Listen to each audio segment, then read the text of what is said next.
Olá, estimados irmãos e irmãs na fé em Jesus Cristo.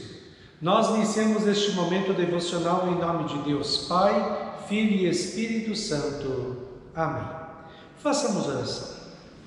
Ó Senhor nosso Deus, nós te louvamos pela Tua presença em nossas vidas, pela Tua proteção e pelo Teu amparo. Te louvamos pela salvação que Cristo nos deu através de Sua morte na cruz. Que nós possamos meditar na Tua Palavra, possamos crescer na fé, na esperança e no amor. Por isso, fica conosco. Isso te pedimos e agradecemos em nome de Jesus, Teu Filho, nosso Senhor e Salvador. Amém.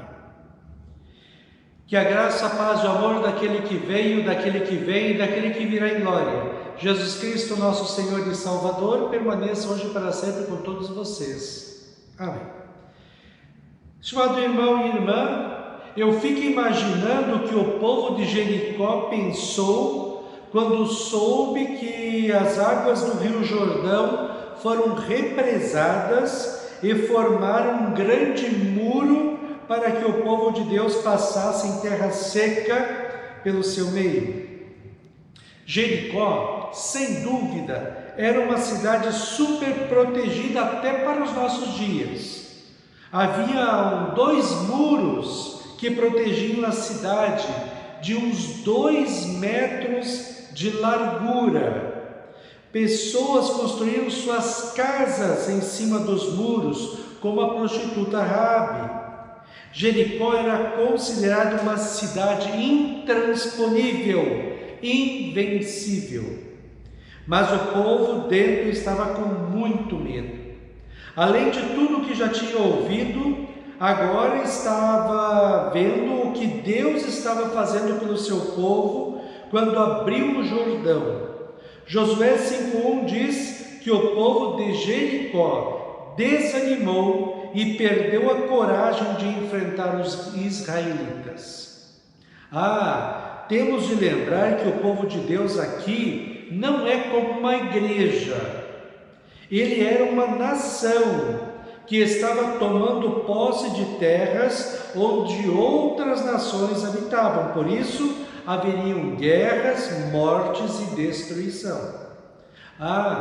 Também temos de lembrar que a intenção de Deus era preservar um povo fiel a Ele, porque deste povo nasceria o Salvador, que iria salvar toda a humanidade de seus pecados.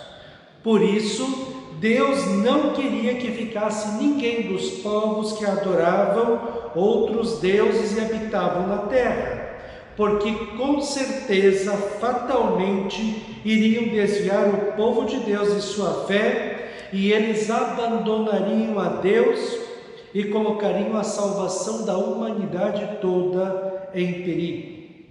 Mas antes de ir à luta, era necessário santificar-se.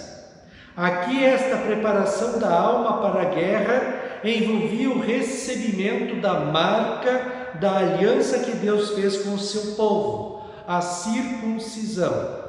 Esta geração que está agora na terra prometida não havia recebido a circuncisão como seus pais que saíram do Egito, como diz Josué 5:4-9.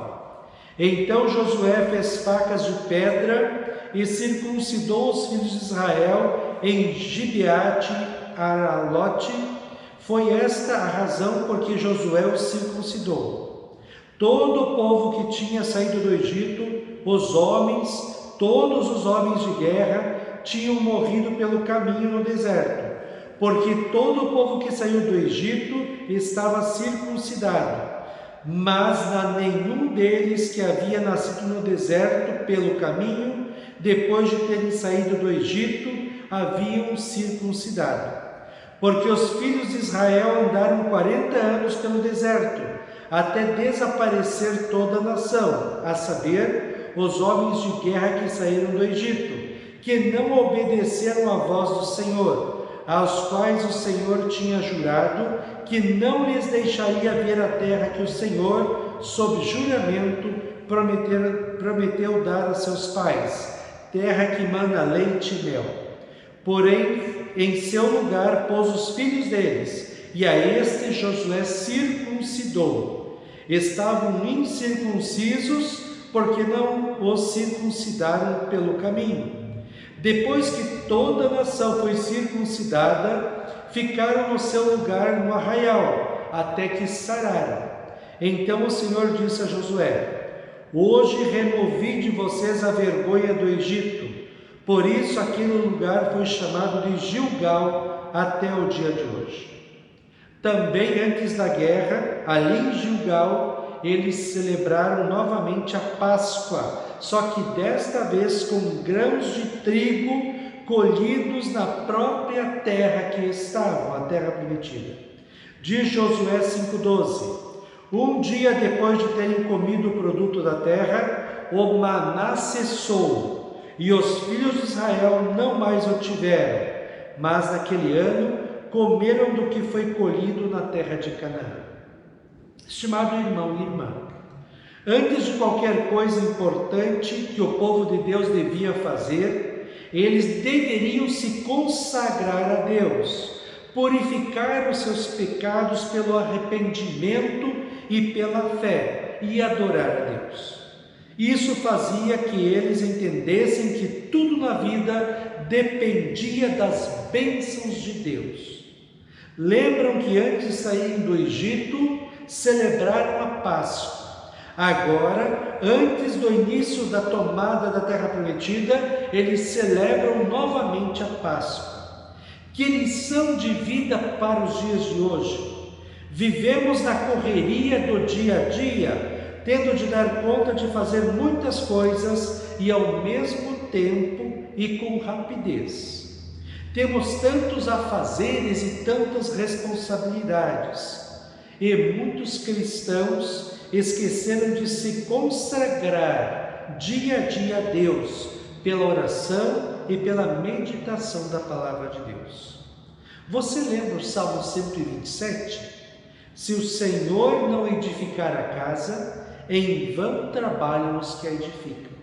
Ou poderíamos dizer assim: se o Senhor não abençoar o nosso trabalho e a nossa vida, nada dará certo para nós. A vitória e a conquista da terra prometida dependiam de Deus somente.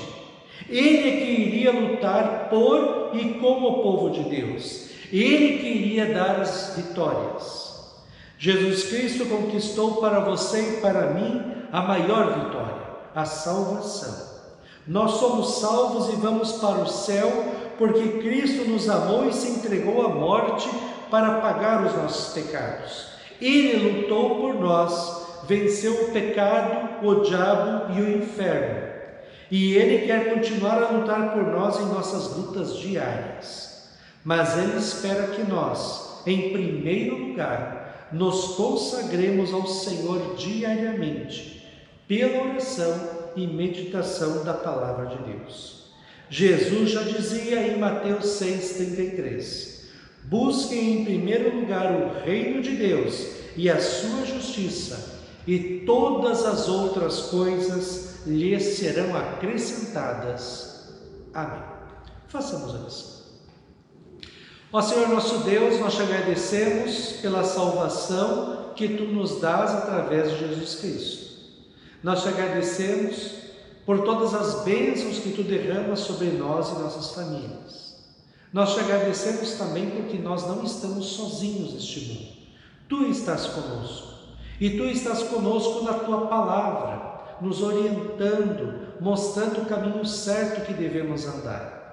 Que nós, nesta vida tão agitada que levamos, possamos sempre lembrar que tudo vai bem na vida quando colocamos a Ti, a Tua palavra, a oração e a igreja em primeiro lugar. Que possamos, através da meditação da Tua palavra, saber que Tu estás conosco em nossas lutas diárias. Permaneça conosco neste dia e abençoa-nos. Isso te pedimos e agradecemos em nome de Jesus. Amém. Receba a bênção do Senhor. O Senhor te abençoe e te guarde. O Senhor faça resplandecer o seu rosto sobre ti e tenha misericórdia de ti. O Senhor sobre ti levante o seu rosto e te dê a paz. Amém.